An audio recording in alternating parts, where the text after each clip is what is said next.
जो बजट गुज़िश्ता रोज़ वफाकी हुकूमत ने पेश किया, हुकूमत कह रही है कि हम काफ़ी मुतमईन हैं। इस हवाले से IMF के हवाले से खबर आ रही है कि वो भी मुतमईन है। क्या पाकिस्तान की आवाम को भी मुतमईन हो जाना चाहिए इस बजट से? बिस्मिल्लाहिर्रहमानिर्रहीम। काज़मी साहब, देखें, तो सवाल है बुनियादी कि क्या ये बजट कोई माशी सिमत का तयन कर रहा है और क्या पाकिस्तान की आवाम मुश्किलात से निकल आएगी अगर वो इन चीज़ों पे अमल करेगा। मैं सिर्फ मुख्तसर अल्फाज में ये कह सकता हूँ कि मैं निहायत मायूस हूँ इस बजट से, और ये मेरा ख्याल था कि जो झटका हमने 30 जून 2023 को खाया था, जब हम डिफ़ॉल्ट के बिल्कुल नज़दीक पहुँच गए थे, उससे हमने कुछ सीखा होता और हम कुछ बेहतर सोच लेके आगे बढ़ते।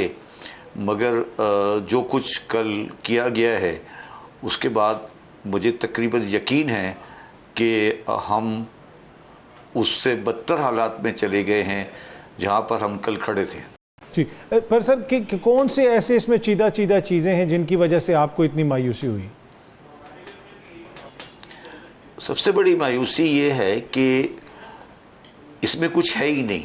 बेसिकली सबसे मायूसी ये है कि अगर कोई चीज़ होती ना, देखिए, जब हमारी मईशत के अंदर प्रॉब्लम्स और हम चीज़ों को ये बार बार ये कह रहे थे गवर्नमेंट को कि चीज़ें सही करें। अब इस बजट में कोई ऐसी चीज़ है ही नहीं जिससे चीज़ें सही हों, और गवर्नमेंट ने जो पैसे इकट्ठे करने हैं, जो 2,400 से 13,000, जो तकरीबन 3,500 हज़ार का डिफरेंस है, वो उन्हीं लोगों से लेना है जो टैक्स दे रहे हैं। तो फिर आप बताएं कि इकनॉमी कैसे सही होगी। और मैं ये समझता हूँ कि मेरे दोस्त हैं, मेरे बहुत इज़्ज़त करता हूँ, बड़े काबिल आदमी हैं, औरंगज़ेब साहब की काबिलियत को सियासतदानों की सोच खा गई, और जो सियासतदान थे वो अपना वोट बैंक बचा के ले गए और एक शरीफ आदमी ने अपनी क्रेडिबिलिटी को ख़राब कर दिया। मैं मिसाल को क्लैरिफाई कर देता हूँ। रिटेलर्स, होलसेलर, डिस्ट्रीब्यूटर जो हम बार बार कह रहे थे कि उनके ख़िलाफ़ सख्त एक्शन करें, चीज़ें करें, उसके बारे में ये कहा गया कि वो ताजिर दोस्त स्कीम कामयाब है, 30,000 लोग रजिस्टर हो गए हैं। इसका मतलब है गवर्नमेंट का कोई इंटेंशन उस सेक्टर को टैक्स करने का नहीं है। एग्रीकल्चर इनकम टैक्स के बारे में कोई बात नहीं की गई। मैं नहीं कह रहा कि वहाँ कलेक्शन ज़्यादा होगी। रियल इस्टेट पे भी जिस तरह का काम किया गया है, इससे रियल इस्टेट की टैक्स कलेक्शन कम हो जाएगी, इंडस्ट्री बैठ जाएगी। तो ये तो सियासतदानों का जो नवाज शरीफ का जो वोट बैंक है, शहबाज शरीफ का जो वोट बैंक है, वो अपनी जगह इंटैक्ट है। और हम जो कोशिश कर रहे थे कि हम एक फाइनेंस मिनिस्टर को लेके चलें और जो इन सियासी लोगों से अलग होकर सोच सके, वो नहीं हो रहा। मैं ये कह रहा हूँ कि एक्सपोर्टर का टैक्स था 1% ऑफ द सेल प्रोसीड, ठीक है, आपने उसको एक स्ट्रोक ऑफ पेन से कर दिया 55% ऑफ द इनकम। ठीक है, मैं बिल्कुल 100% एग्री करता हूँ कि एक्सपोर्टर को टैक्स होना चाहिए, मगर क्या ये एक झटके में होना चाहिए था? इस बजट के ऊपर आपको सियासी फुटप्रिंट नजर आ रहा है, सागदार साहब का फुटप्रिंट नजर आ रहा है, जिसने आपने भी कहा कि औरंगजेब साहब का नहीं यार, कोई नहीं इस पे। हाँ, फुटप्रिंट नहीं, इस पे फुटप्रिंट शहबाज शरीफ की ट्रेडिंग लॉबी का है। ठीक, अच्छा सर, एक और चीज़ देख, जिस तरह आपने भी टैक्स का जिक्र किया, टैक्स उसका बहुत ज़्यादा जिक्र है, लेकिन आमदन बढ़ाने का भी कोई जिक्र नहीं हो रहा। SIFC भी बनी हुई है, इन्वेस्टमेंट की बातें भी होती रही, तो आमदन किस तरह बढ़ाएंगे? वही तो मैं अर्ज करने की कोशिश कर रहा हूँ। इसको अंग्रेजी में कहते हैं स्टैगफ्लेशन। स्टैगफ्लेशन का मतलब होता है स्टैग्नेंट एंड इन्फ्लेशन। ठीक, ये तो बिल्कुल आप ये कह रहे हो कि असी गल नहीं करनी, असी कारोबार बंद कराना है। अब अच्छा सर, इसके मतलब